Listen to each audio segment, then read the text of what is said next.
Hello, I'm Jo Chamberlain with the Coastside Land Trust. I'm the Executive Director and you're one of your hosts for today. The Coastside Land Trust provides these free community educational webinars for us and for you. And I certainly hope that you enjoy the one we have today. A little bit about our procedure.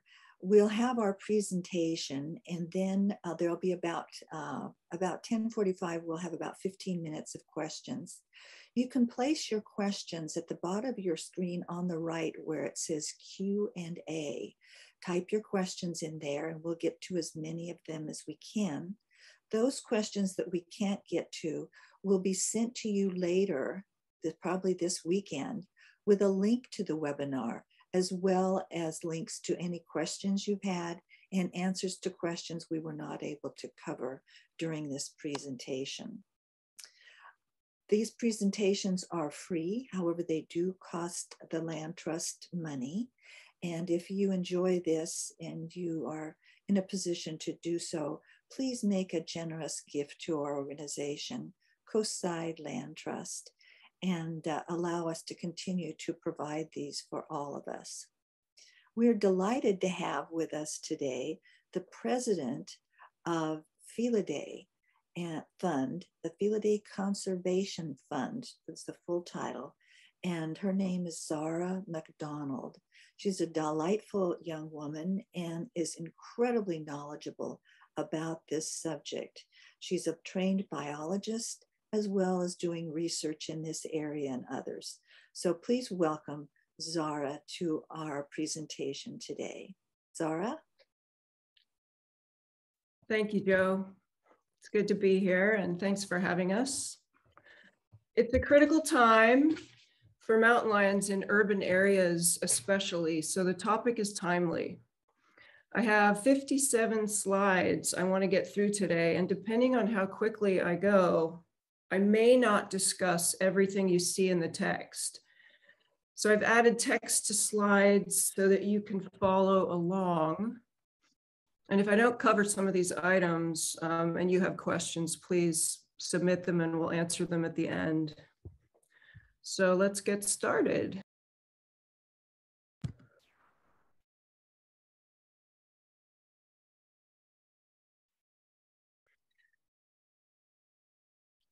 Great quote from Henry David Thoreau, and we do know more about the origin of cats at this point. However, the destiny is not yet written, and we all play a role. So the topics I'm going to hit on today are listed there, and you can take a quick glance at that and I'll proceed.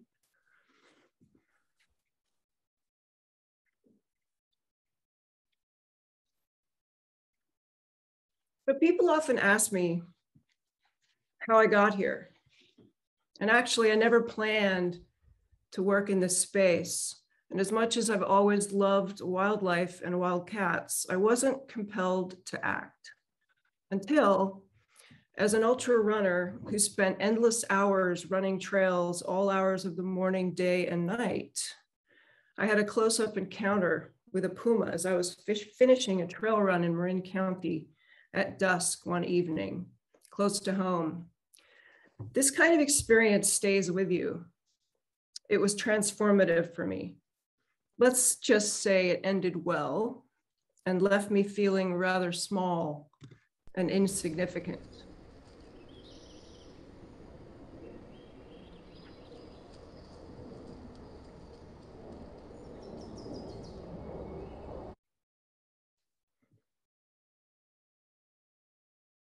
So just, you can glance at the text, but eventually, I mean, I'll just breeze through this part, but I have sort of a varied past. And, you know, how I got here was very circuitous. I have so many interests as a kid that I couldn't decide what one thing I wanted to do. So I've had a few broadly different paths. From technology systems design to entrepreneur to vet tech and biologist and integrative health consultant. And there's some surprising overlaps in each of these areas that I've learned about in my journey.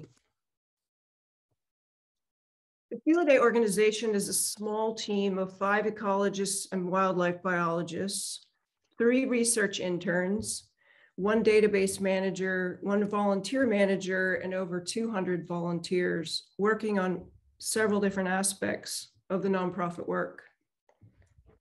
Early on when we launched, we were very focused on global work, yet we were very clear the local work must be a core component for us.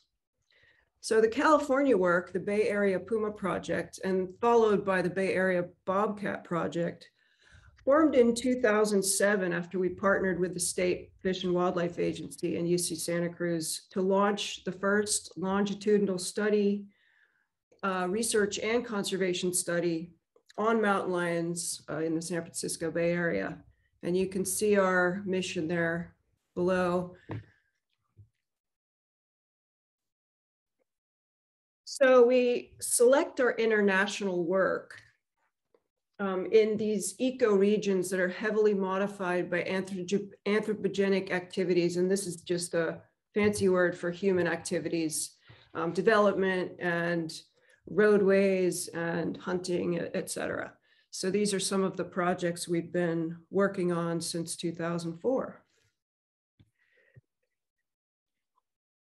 Wildcat Species, which is our sort of focus as an organization, is a family of 40+ species of wildcats, and they are wildly successful evolutionarily wise. The family of Felidae can live virtually anywhere, and they're adaptive and resilient, and they've been around for roughly 30 million years. So this is an evolutionary success story. Why are cats successful? They are supreme solo hunters. We will touch more on that as I go forward here. If you have a cat and you ever watch them, you'll see the parallels here. Success is due in part to their extremely efficient body design, so that the ultimate solo hunter with acute senses, hair trigger reflexes, and explosive muscular strength and a supple skeleton. So if you look at the power of these jaws in the cheetah below, the powerful jaws deliver a precise killing bite to the prey. And the puma that just dragged off the deer catch there spends about 20 minutes suffocating it and slowly killing it before it will feed. One thing that's interesting about what we've learned about wildcats in recent years is how elastic their social nature actually is. And so we're learning more about that as we go forward. But mountain lions and other wildcats are especially powerful because they can take down prey 2 to 3 times their size, in a solo venture compared to canids that are, work in packs. And this cat has an early Thanksgiving meal, got its turkey and it's feeding.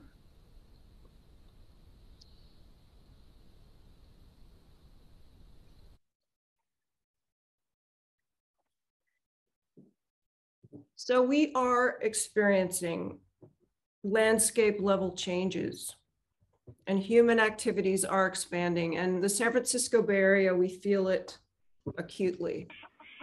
This is an interesting video of a resident who has taken the proper measures to protect the chickens. And as you'll see here shortly, the lion will eventually give up and leave. So this is what we recommend, but what we're seeing is this habitat patchwork, more human activity, car strikes, depredation permits, human fear, and then this sharing of misinformation that is negatively impacting pumas. We've been looking at the anthropause for effects, and we are seeing some positive impacts from the time when we were in lockdown. So the advent of technology has given us a glimpse into what was happening all along, but something we never witnessed. Why are we seeing pumas on our home cameras?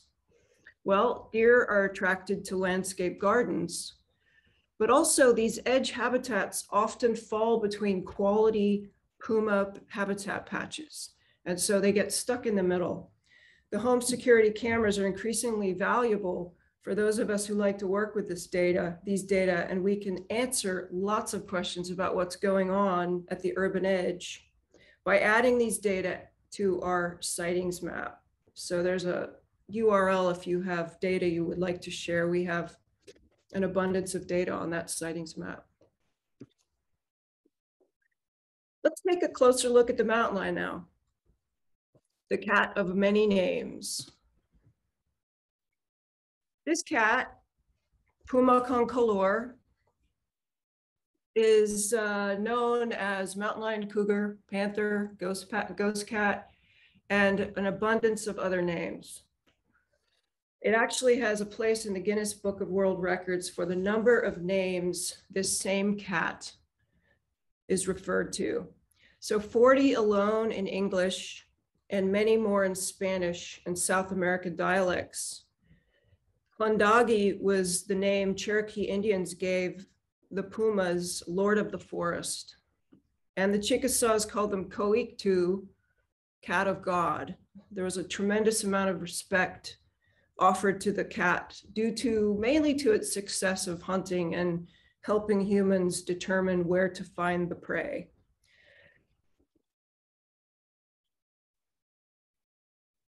So let's just do a really quick glance at the history of mountain lions. And there was an abundance of mountain lions throughout North America before 1900, extensive range. The Canadian Yukon to the tip of South America was what was, acceptable terrain for pumas, sea level to 22,000 feet, incredibly adaptable. And the Native Americans revered and respected this animal. The new European immigrants eventually extirpated this lion on the East Coast. And we see on the red pieces on the map where the lion has been extirpated over time. So there was a lot of fear, and it led to a lot of killing. So California mountain lions have a complicated and a really complicated social and political history. And we've seen thousands of pumas harvested between 1907 and 1990. And, the surprising thing is, the last fatal attack on a human by a mountain lion in the Bay Area was 1909. And that was as a result of rabies. So it wasn't actually from the attack. So when you put attacks and fears into perspective, which we'll talk a little bit more about today, it's very rare that a mountain lion chooses to go after a human being, and there's usually and most often a reason for that. 300 plus pumas are killed per year due to human activity in California. And when you understand that the population it's in a tricky spot, especially with the genetics in the state, that's an unsustainable number to just carry over time. So looking at the legislative history, we can look at the highlights. In 1907, it was a bountied predator. We shoot forward to 1990 when we had a specially protected mammal status. Proposition 117 was passed. And in 2014, SB 132 was passed after the incident in Half Moon Bay, where the mandate was non-lethal public safety, which is the first attempt that is made if a puma comes into town. The image up top there is a legislator who brought pumas to the Capitol to actually lobby for the moratorium that was passed during the Reagan administration's time. So sort of zooming down to the San Francisco Bay Area, we look at, so, you know, we have a number of cameras, 160 plus, I'll get into that as well. But when we looked at San Mateo, where we've been collecting data for over a decade, we have determined over time, this is what the county can support based on habitat. And that's a little complicated and tricky because the habitat alone is not the deciding factor. When we look at depredation permits that have been issued, these are sort of legal killing permits if a lion misbehaves. We end up seeing that about a fifth to a quarter of the depredation permits are actually acted on, but many more are issued. So the Central Coast mountain lions, which include San Mateo County, make up this genetically distinct subspecies that is approaching an extinction vortex, which led to the legislation last year of listing the mountain lion. So what are pumas dying from in California? This probably doesn't surprise any of you watching. Depredation permits lead the way, and that's followed by car strikes, which is a number that's increasing, and it begs more research on connectivity and roadways, and that's something that we've been looking at as well. Poaching and illegal harvest is something that we don't have an exact number on, but we know that number can get pretty high. And disease and poisoning, and the surprise number on this list, which I can ask you in your minds to take a guess, is the public safety number in the state of California. How many lions would be killed per year due to the fact that they're deemed a public safety threat? Oftentimes when I ask this during talks, people will say 10, 20, 100. The number is 0 to 3 per year. So this speaks to how efficient pumas are at avoiding humans still, despite the increasing population numbers and the fragmentation. So the puma is native to the Americas, and it has the largest range of any terrestrial mammal with the exception of humans. And they live in this variety of habitats. So forests, prairies, deserts, swamps. They're incredibly adaptable. They are solitary cats, and they move mostly during dusk and dawn, being crepuscular throughout the night, and they are reclusive, and they are territorial. And their lifespan in the wild is 6 to 13 years. In captivity, it's longer, as you would guess. So pumas are slender and agile. And you'll see the grace with which this cat can jump 30 to 40 meters across. And their muscular necks, strong jaws are a very strong characteristic of a ambush predator. Their collar will vary based on where you are seeing the puma, and in the Bay Area we see more of this tawny brown color. 5 to 9 feet, including that long thick tail, which makes up about 40% of its length, and that tail is used for balance as well as for warming. So the vertical and horizontal jump of these cats are amazing, and they can get up to bursts of 50 miles an hour for a very short time. The physical characteristics. Pumas have these padded paws and sheathed claws. So their claws are retractable. And so you often won't see their claws in the terrain where they pass. If you see tracks, they're usually without claws. They are stalk, sprint, and ambush predators. So you'll see the puma up in the trees and the bighorn feeding below. And this is kind of typical. It will bite to the back of the neck, it leaps onto the back of the prey, and it will slowly suffocate and kill the prey. So this again will take like 20 minutes. There's a puma taking down a deer here, and you see those strong forearms just gripping the prey. Very powerful.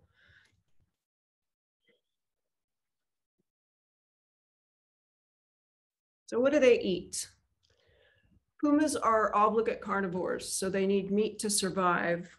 And so what we sort of refer to when we think about their menu is mouse to moose. This cat is actually caching a prey item, its main prey, which is the deer. And the cat is caching the prey so it can come back and feed on it later. This is a mom actually that's got a couple of youngins she's feeding, and she brings back to this kill. But they do this in order to protect it, preserve it, and prevent other mesocarnivores and other species from going in and feeding on that prey, so they can still have another meal. So deer make up almost 80% of the diet. Bobcats and coyotes can occasionally be on that menu, and it's not common, but it happens. And a number of other small species here. About 6,000 calories a day is the requirement for a male puma about 4 years old. The video I'm going to show here may be a little disturbing just because it's what we're seeing more at the urban edge, but it bears discussion. So this is actually a puma in San Mateo County who just took a house cat. And this is something that none of us like to see, especially if we have pets. But this is something that we grapple with as we consider these urban edge animals and how to best protect our livelihoods and our pets and ourselves and our kids. So it's a discussion. We'll talk more about this. So behaviors are interesting for pumas. They're territorial, so they mark territorially. And you'll see this cat urinating and marking as he goes through his territory. And so he's leaving a scent and he's signaling to a potential mate and or other males that this is his territory. So they'll do that through these markings of urine and or scat. The video below is a Fleming response. So most of you have probably heard of the Fleming response with cats, also called funny cat face. It's actually a pheromone detection. And it's really an interesting thing. It allows the puma to breathe in scent and process it, giving them about 30 times the olfactory effectiveness as humans. So they display this when they're analyzing a particular scent, most often other cats, but not always.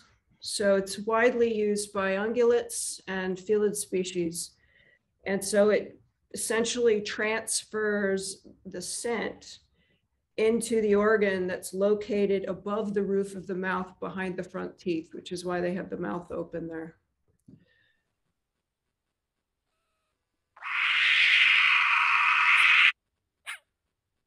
Okay, that was a scream, and that was a female in heat, but this mom here is calling out to her young cat, and she's been feeding on a prey item behind her, and the cat's approaching age of dispersal. So like a teenager is out exploring, and you'll hear this cat's response here.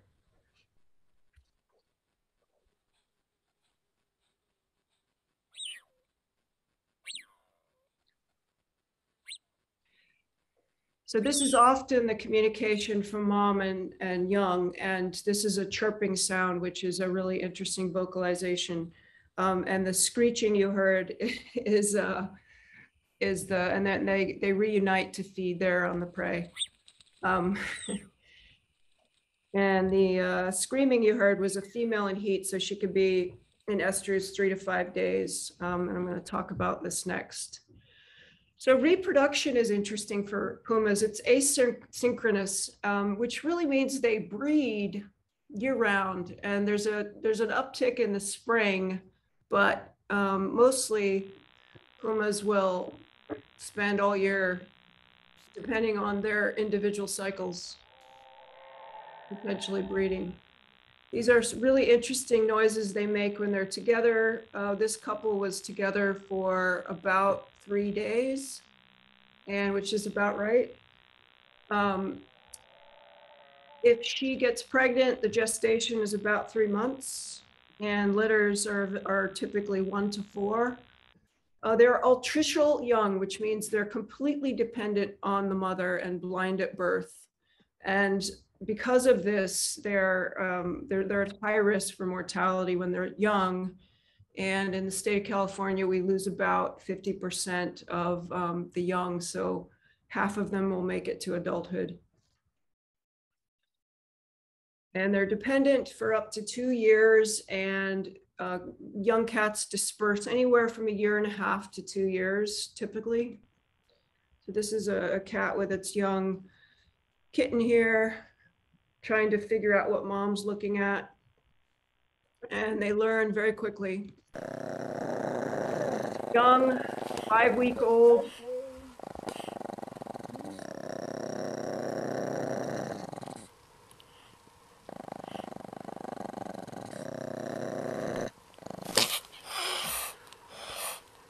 So really cute and small, but very fierce and strong even at that age.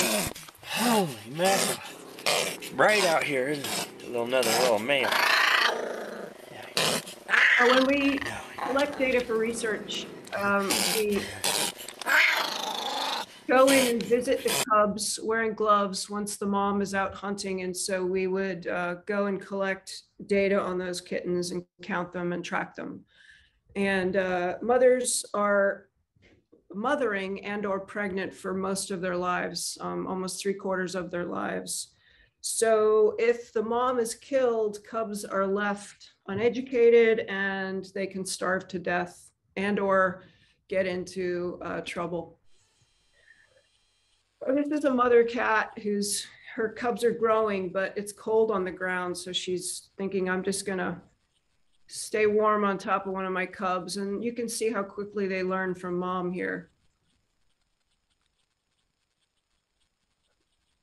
So this cat is like, yeah, I'll try that tactic. Typical family group kind of closeness. A mother here walking with her 3 youngins.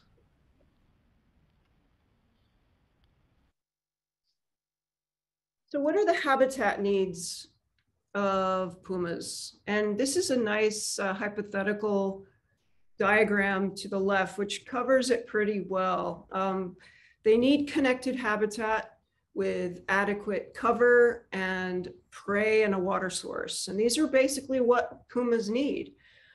And, a natal den is really where the mother spends, 1.5 to 2, sort of raising those young and teaching them the ways. And then they disperse. So they're programmed to disperse away from the home range. And with this distribution image to the left, you'll see the interesting overlaps of ranges between males and females. So you may have females that overlap slightly, and also 2 to 3 females typically overlapping into a male's territory. However, the males tend to stay apart, and if they overlap, there can be trouble, and we've seen that quite often, which can be a fight to the death. Range sizes in the Bay Area, we're looking at males anywhere from 800 to probably 200 square miles, if that. That's pretty high. Females, 40 to probably 80 square miles in the Bay Area, but it again depends on connectivity. Just a mother with her growing cubs here.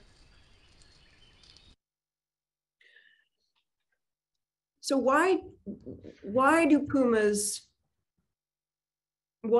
matter? Why should they matter to us?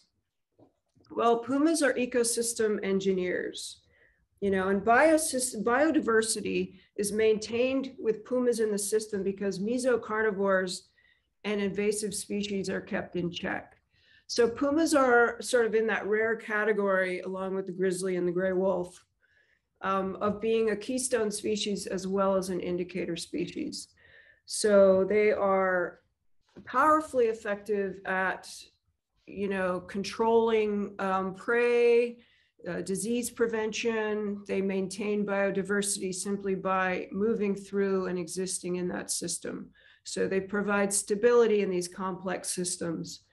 And, you know, when you conserve cats like a puma, you are conserving by default millions of other species. They require large tracts of mostly intact wild habitat.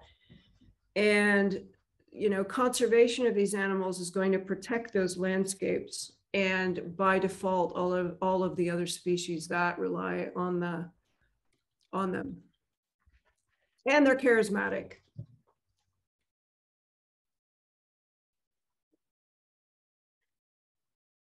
So the problem with human encroachment, which is something we're experiencing locally, is that habitat fragmentation leads to this concept of edge effects.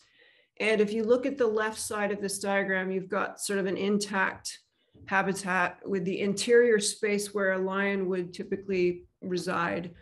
The edge habitats tend to attract more invasive species, and when you break up the habitat, you're taking away important habitat that pumas actually rely on. So this is an issue we are closely looking at today with one of our current studies. But there's also an increase in disease pathogens, poisons, and conflict when this occurs. So at that point, the system can collapse. Many of you may be familiar with the trophic cascade concept. And, you know, if you remove a puma from a system, you see what below, you know, on the left side, you'll see the green and then the red. And basically this leads to an overpopulation of ungulates and vegetation is compromised.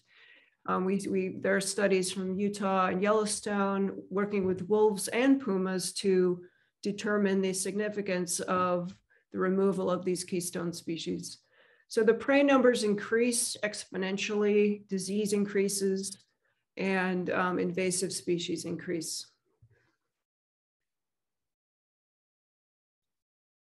So let's talk a little bit about human impacts. Anglo-Europeans extirpated pumas, as I said earlier, soon after they settled here. And that led to an overpopulation of main prey species, the white-tailed deer. So this on the East Coast is sort of what ended up happening. There've been a number of studies looking at the potential for reintroducing pumas in the East, and the consequences would be overwhelmingly beneficial.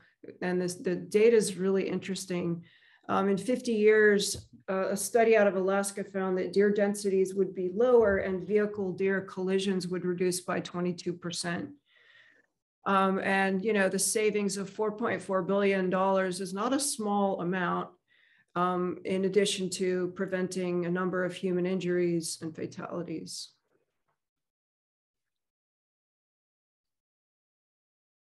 So we have a number of urban edge developments these days, and these cats have this astonishing ability to live among humans. And, you know, they need to move through these habitats. And, you know, one of the things we are obligated to is to sort of foster safe passage. And one of the reasons that corridors and highway questions have become front and center in the discussion is simply because of that. cats living in the middle of human communities leads most often to the death of cats, usually due to fear or ignorance. An example is the Mumbai leopard. So pumas lived at the edges of San Francisco, Oakland, and LA in what we call the urban wildland interface. So I'm going to talk really briefly about the Rodenticide Bio Accumulation. However, it's basically, as you know, bad stuff. The cougar sits up there at the top of that diagram, and a couple sections removed, and second generation toxins have been outlawed. However, many people still use them, and this puma actually died after exposure to these toxins, and you can see the impact on these animals. And it affects everything in the food chain. So wildlife detections and misinformation, the recent adoption of motion sensor trail cameras, security cameras, and doorbell cameras really leads to a perception of this increasing population. And it's actually not the case. So one individual is usually, I see a typo there, is usually seen on multiple cameras. And so why so many sightings? Well, let's remember that 90 to 95% of all sightings in the state of California are actually not mountain lions. And that's a state agency stat. So they have loss of movement options. They're not trying to seek out land around us. They're not losing their fear of humans. They simply don't have land to traverse in. So this is sort of a responsibility of living at the edge. This cat is just, they're very sensitive to our cameras. And you'll see this cat jump up to take a look at our camera here to make sure it is not a threat.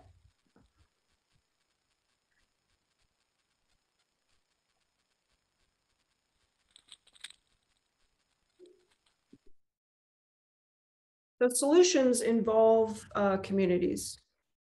And the research we collect is important. And we've got a couple of maps here. One is a San Mateo County Puma sightings map with some densities of where most of the sightings are and have been occurring over the last several years. And then we have a Pacifica map, which actually puts it a little more into perspective with the, if you can see that clearly, the nighttime sightings of these pumas are far, far outnumber the daytime sightings. And we are seeing them in daytime.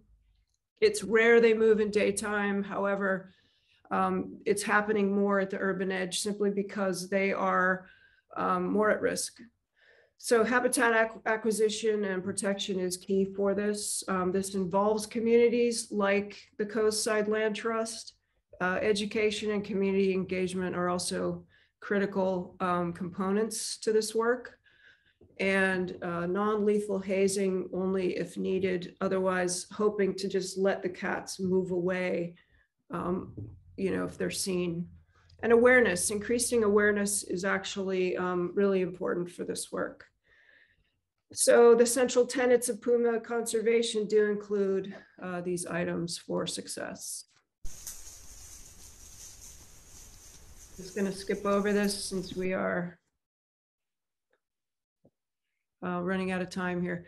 So the Bay Area Puma Project, as I mentioned, started in 2007, and our goals are really to look at the effects of habitat fragmentation on pumas in the San Francisco Bay Area. And we also look at bobcats, but pumas are sort of front and center. There's a Puma fragmentation analysis we have been working on, and this study will likely be published early next year, but I'll show you a couple maps on that.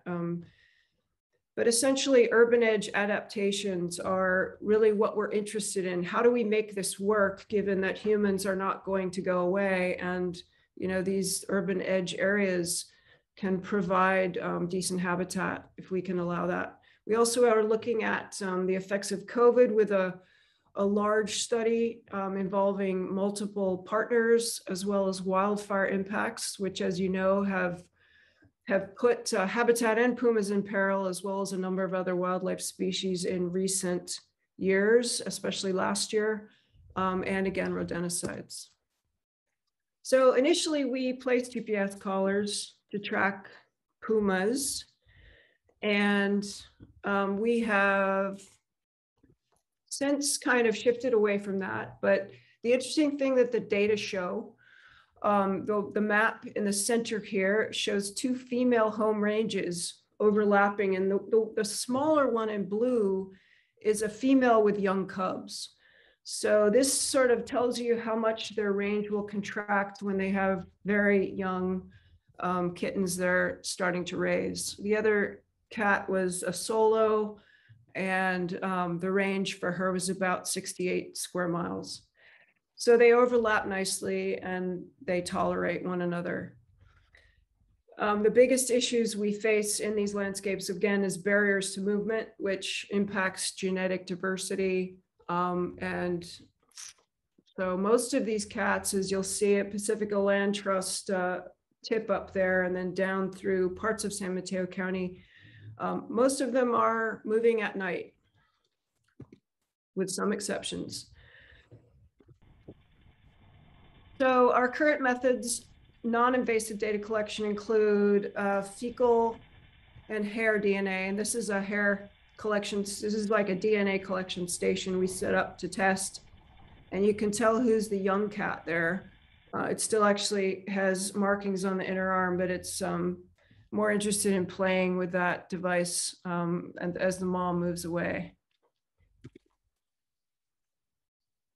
So what does connecting habitats actually look like in the San Francisco Bay Area? I think we have some projects underway with partners, and I think that there's opportunity to look at a couple more areas in the San Francisco area that could be beneficial to consider some type of crossing ability. And these crossing structures can, put you out 50 million. So they can take 10 years to get funding approval. They take a long time to implement, as you may know if you are familiar with the Southern California overpass that has been undertaken. But they are important to connect wildlife species and populations. So our fragmentation study looks at these isolation of puma habitat patches, and what we are discovering through the collection of data around the Bay Area is, how small can a patch of habitat get before a puma can no longer use it? So what is that threshold? And that is something that we'll see in print in the next year, but it's we're finding interesting and surprising results along those lines. So there's an abundance of research collected and published on pumas in general. I think it's more recent that we are seeing this sort of movement into looking at urban edge research and how can pumas and other urban edge species thrive, survive, and coexist with humans.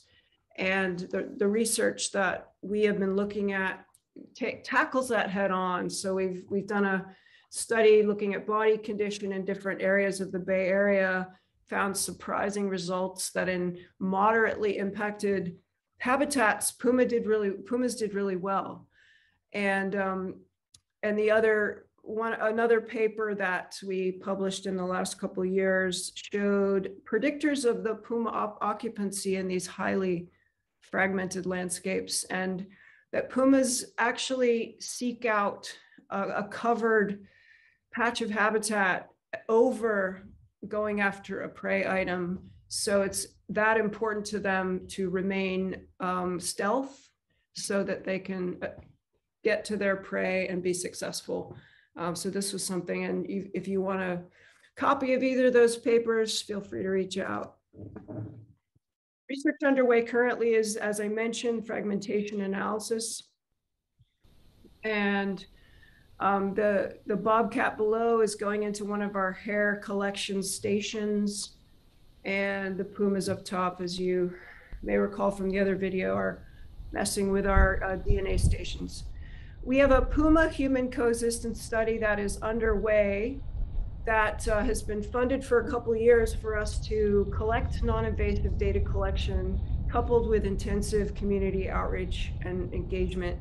And so we're just undertaking that. We'll be collecting scat and hair and working closely with communities to discourage any use of anticoagulant rodenticides, as well as tolerance, and working to prevent issues and conflict with humans. As I mentioned as well, effects of COVID, shelter in place on wildlife is something we've been looking at, and the stable isotope analysis is something we will be digging more into once we have perfected a methodology for collecting hair, and we're working with Oakland Zoo to test our methods out on the captive animals there.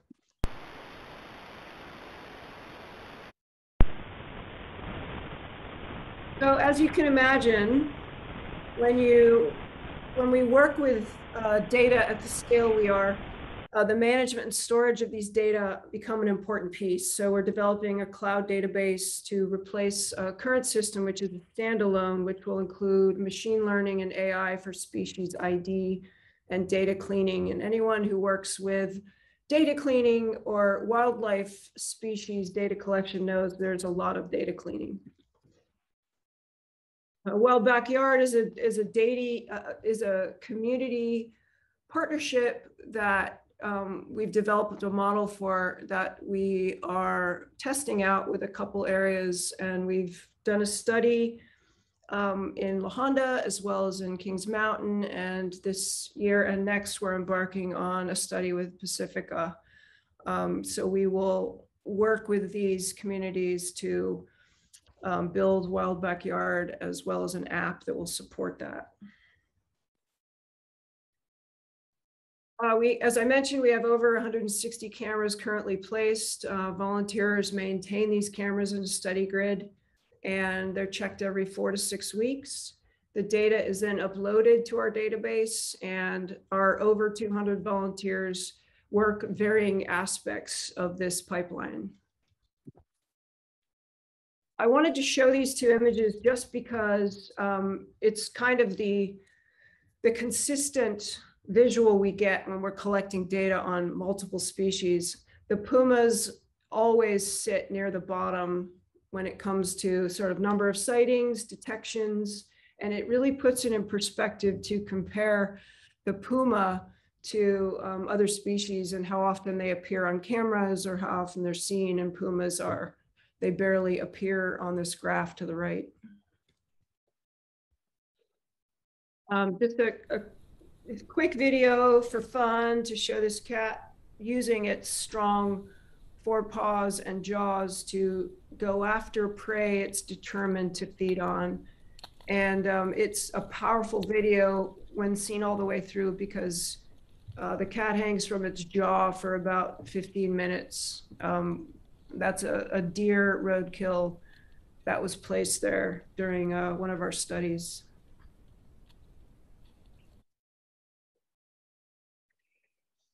So when you're living in mountain lion habitat, we're getting close to the end, and I just want to cover some of these items. You know, trim vegetation around your house. So really detract pumas from being there, as well as deer. If you can, bring pets and pet food in at night. Do not feed or attract the deer. Fence any livestock you have, as the video I showed you demonstrated. And if you feel comfortable to install motion lights, you can do that. Recreating, I think the most important thing is to avoid hiking alone or running or biking at certain times of day, and just always be aware of surroundings and wildlife. We're not on the pumas menu, so they're not seeking us out. But if you startle them, or if you get in the way of a mom and a cub, something bad can happen.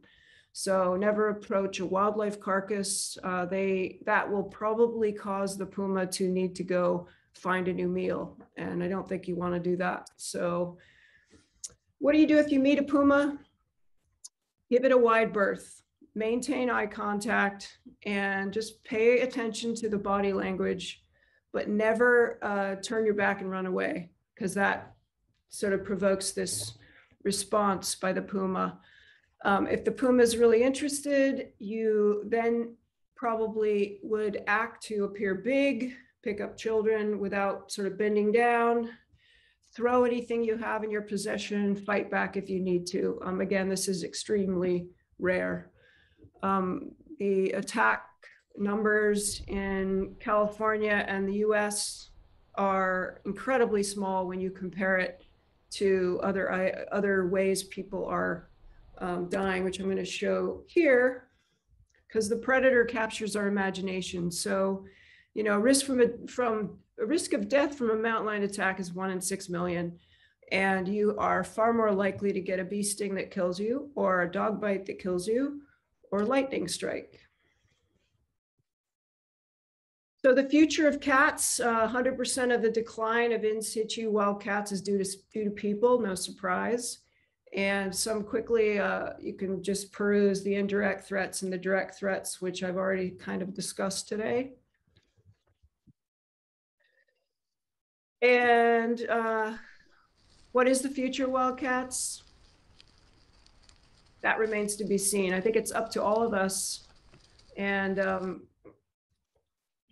I like to share this quote as well. This is David Don Schuler and the incident at Eagle Ranch, which many of you may have heard of and read.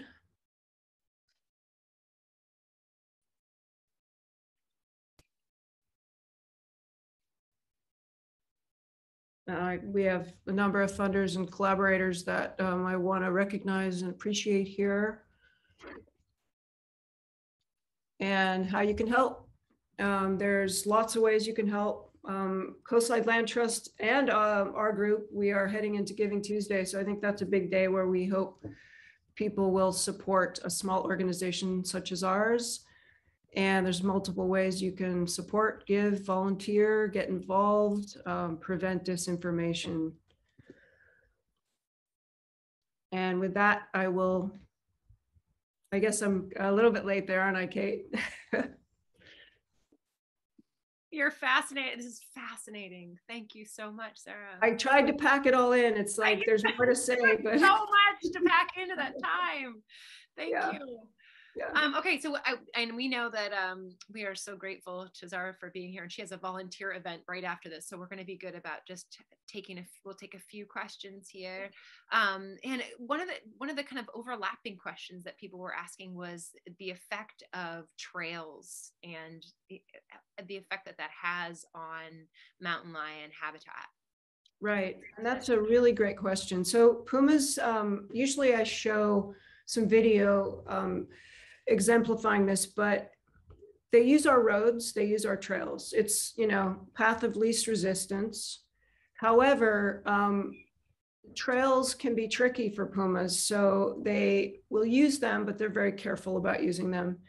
And one thing that we've seen an uptick of is a lot of people walking dogs on trails have pushed, sort of created a larger buffer where lions and other mesocarnivores, be it coyotes and bobcats, will avoid those trails simply because there are so many dogs on these trails. So we're looking at that in another study as well. However, lions do use our trails, and they actually are important passageways for them. When are females with overlapping ranges likely to be related? No, not necessarily. They can be. There are female cubs that have dispersed and only just so far away, so they end up seeing their mother again, but it's not necessarily what occurs. Okay. Project's primary funding sources and how many researchers are active in the San Mateo or Bay Area? We have 5 researchers in the Bay Area, and we're sort of spread out because the projects usually work, you know, it's like a landscape level type approach to our research, and we have some more specific San Mateo work that involves 2 or 3 of us. And our funding is all private with a little bit of state and federal funding, but mostly private donors, foundations, you know, the usual things for a nonprofit. Okay. Let's see. We actually have someone asking, who's a couple of questions here, but asking if anyone's monitoring local next door platforms for sightings, fear, etc. And do you need people to do that? That's a great question. And we don't directly like to get involved in the rhetoric because it can turn a little nasty sometimes, which we've seen, but we do have advocates in areas that will communicate on Nextdoor for us. We'll share our sightings map, share our safety tips, our information, and they'll also put them in touch with us if there's an issue. So we do appreciate that, and that's helpful. If someone's getting repeat visits, they're saying they get repeat visits from the lion that's near a well-used park, should they be contacting for help here? So I think unless you feel personally threatened, I would avoid calling any agency simply because oftentimes it's ended up with the lion being captured. And things don't always go so well once you place a collar on that cat. Those collars weigh, they're hefty on the neck, and it changes, you know, some of their behaviors. And we've seen some young cats not fare well once they had a collar placed. So I would say if it's daytime visits and it's repeated, reach out to the project. I think we have seen this often in San Mateo County. And so there are a lot of family groups that, you know, the young ones will move more in daylight hours sometimes. And so, you know, you just want to keep track of it. But if you feel threatened, of course, you should reach out to the agency. The collars, a couple of people mentioned that. Are they working on technology to shrink the size of the collars? I mean, clearly you got to get the... I wish. I mean, they're lighter than they used to be, but they're still they still change behaviors. So we're still seeing some issues. You know, I think in general, what would be ideal is a chip that can go in a cat, and that's problematic because the batteries don't last very long. And if you're trying to actually get satellite data, the battery won't last very long. But you know, there's not enough revenue for them to research these collars to a point where they could be minuscule, you know, some ear tag or something else. But I think it's ongoing work. I think we can do a lot without touching the animals if, you know, and that's really looking at them in their natural setting. If we can make that successful. And just a couple of questions about the genetic limitations in San Mateo County. Could you talk about that?